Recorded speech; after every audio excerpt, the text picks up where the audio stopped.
காக்கா கடி கடிச்சு கொடுத்த கமரு கட்டு விட்டாய் ஷோகா வாங்கி தின்னு கொட்டாடி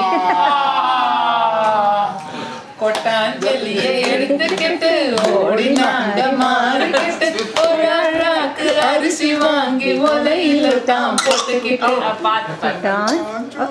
ஆக்கிக்கிட்டு குமாரம் தான் போட்டுக்கிட்டு குழவி கல்லு பிள்ளைய ஒண்ணு குஷியாக பெற்றுக்கிட்டு ஆராரோ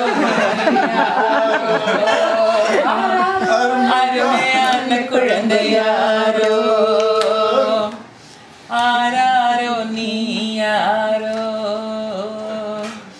அருமையான குழந்தையாரோ ஆராரோ நீ யாரோ. Very good. என்ன கவரேஜ் பண்ணுங்க.